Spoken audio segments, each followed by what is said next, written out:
Hello दोस्तों, मैं आपके लिए प्रेजेंट टेंस पढ़ा रहा था। तो प्रेजेंट टेंस कंप्लीट हो गया था। उसके जो कुछ इम्पोर्टेंट टेंसेस हैं वो आज मैं आपके लिए लेके आया हूँ इस एक्सरसाइज में। जैसे कि पहला टेंस है, वह खाना बनाना जानता है। जब इस तरीके के टेंस आ जाएं कि जानता है, ठीक है, जानते वाले टाइप के टेंस आएंगे तो इस तरीके से बनेंगे। पहला टेंस जो है हमारा, वह खाना बनाना जानता है। He knows how to cook food.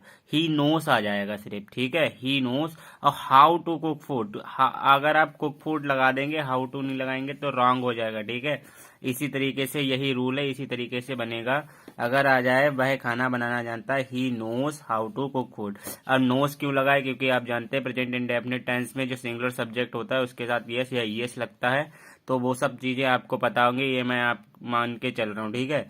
वह कार चलाना जानता है, जैसे अब इसमें भी आ गया जानता है। He knows how to drive car, ठीक है, वह कार चलाना जानता है। He knows how to drive car. अगला टेंस है, बच्चे लिखना जानते हैं। Children knows how to write. Children know, देखिए चिल्ड्रन है यहाँ पे, बच्चे है तो चिल्ड्रन नो हो गया, नोस नहीं है, ठीक है, यस या यस नहीं लगा। Children know how to write.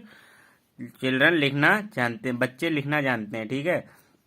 Ritesh लिखना नहीं जानता है। अब इसका निगेटिव भी हो सकता है, ठीक है। अगर जानने वाले का निगेटिव होगा तो कैसे बनेगा, ये भी आप देख लीजिए। Ritesh does not know how to write. Ritesh does not know, क्योंकि सिंगुलर है इसीलिए डज आया। अगर यहाँ पे प्यूरल होता, बच्चे होता, तो यहाँ पे डो नॉट आ जाता, ठीक है। Ritesh does not know how to write, ठीक है। अब अगला जो है, क्या वह पढ़ना जानता है? क्या वह पढ़ना जानता है? डज ही नो, ये इंट्रोगेटिव आ गया, सॉरी, इसमें ये कौन सा आ गया? इंट्रोगेटिव आ गया, ये भी देख लीजिए। अब इस तरीके की भी टेंस हो सकते हैं, इंट्रोगेटिव वाले भी, इसी जानने वाले के। Does he know, does he know how to teach.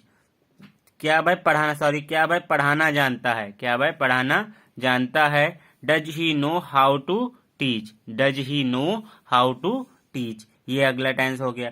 मैं पढ़ता तो हूं। अब एक स्पेशल टेंस इसके कुछ और रह गए हैं, वो भी आप देख लीजिए। मैं पढ़ता तो हूं, जब किसी भी चीज को हम जोर दे के बोलते हैं, इंग्लिश में बोले तो एम्फेसाइज करना है, ठीक है। किसी भी चीज को एम्फेसाइज करना मतलब जोर देना। जैसे आपसे कभी कोई बोलता है आप बिल्कुल नहीं पढ़ते हो, तो आप उससे क्या बोलो, मैं पढ़ता तो हूं, ठीक है। तो जब इस तरीके के टेंस आ जाते हैं तो किस तरीके से बनेंगे देख लीजिए। मैं पढ़ता तो हूं, आई डू रीड।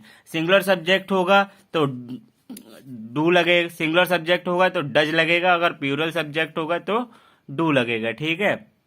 ये देखिए, मैंने पहले ही बताया था कि मैं जो होता है प्लूरल होता है, तभी देखिए डू आ गया, बस डू या डज लग जाएगा। अब ऐसे डू डज कब लगता था? नॉट में लगता था, नेगेटिव वाले सेंटेंस जो हुआ करते थे उसमें लगा करता था। लेकिन अब इसमें तो वाले सब तो वाला अगर कोई टेंस आ जाता है उसमें भी डू डज से डू डज और लग जाएगा उसमें। जैसे जो रूल था वो तो लगेगा ही, लेकिन साथ ही साथ में इसमें क्या लग जाएगा?